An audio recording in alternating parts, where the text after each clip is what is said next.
लाडक्या बहिणीसाठी अतिशय मोठी बातमी या ठिकाणी आलेली आहे.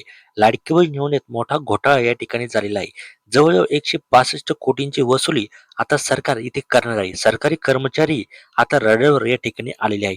तुम्ही सुद्धा यामध्ये आहेत का? त्यामुळे हा व्हिडिओ शेवटपर्यंत तुम्हाला बघायचा आहे. चॅनलवर जर नवीन असाल तर आताच आपल्या चॅनल ते सबस्क्राईब करून घ्यायचं आणि तुम्ही मला कमेंट करून सांगायचं की तुमचं उत्पन्न 2.5 लाखांच्या खाली आहे का? तुमच्या घरी कोणी सरकारी नोकरीवर आहे का? जर नसेल तर नाही म्हणून नक्की पाठवा आणि जर असेल तर हो म्हणून नक्की पाठवायचं आहे. कारण की आता तुम्ही इथे अपात्र सुद्धा इथे होऊ शकता. त्यामुळे जर तुम्ही यामध्ये पात्र असाल तर तुम्हाला हा व्हिडिओ शेवटपर्यंत नक्की बघायचा आहे. बघा, मुख्यमंत्री माझी लाडकी बहीण योजनेमध्ये खोटी माहिती देऊन जवळपास 165 कोटी रुपयांचा निधी लाटणाऱ्या अपात्र व्यक्ती आणि शासकीय कर्मचाऱ्यांभोवती आता शासनाने कायद्याचा पाश आवळण्यास सुरुवात केलेली आहे. योजनेमध्ये पडताळणीत जवळजवळ 12,415 शासकीय महिला कर्मचाऱ्यांसह काही पुरुष यांनी या योजनेचा बेकायदेशीर लाभ घेतल्याचे स्पष्ट झालेले आहे. बघा, या ठिकाणी काय झालेलं आहे की जवळजवळ शासकीय जे कर्मचारी हे 12,415 इतक्या महिलांनी इथे लाभ घेतला आहे, म्हणजे या सरकारी नोकरीवर आहे आणि तरी सुद्धा त्यांनी या योजनेचा जो लाभ आहे ना या ठिकाणी घेतलेला आहे. आपण मागे सुद्धा अशी न्यूज बघितलेली होती की यामध्ये खूप साऱ्या ज्या बहिणी आहे, सरकारी बहिणी आहे, सरकारी कर्मचारी असून सुद्धा त्यांनी लाभ घेतलेला आहे.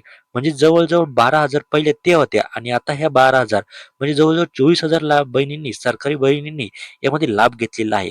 आता जिल्हाधिकाऱ्यांमार्फत वसुली पावती नियमानुसार त्यांच्याकडून आता ही रक्कम वसूल केली जात असल्याची माहिती महिला आणि बालविकास मंत्री आदिताई तटकरे यांनी दिलेली आहे. आमदार विलास तरे यांनी विचारलेल्या तारांकित प्रश्नांच्या लेखी उत्तरात तटकरे यांच्या विभागाकडून कारवाई प्रगतीचा अहवाल इथे देण्यात आलेला आहे. म्हणजे आता त्यांच्यावर इथे थेट कारवाई या ठिकाणी होणार आहे. त्यानंतर पुढे बोलताना त्या म्हटलेलं आहे की ज्या पुरुषांनी यंत्रणेची दिशाभूल करून लाभ लाटला त्यांचा आर्थिक पुरवठा पहिल्या टप्प्यातच रोखला आलेला आहे.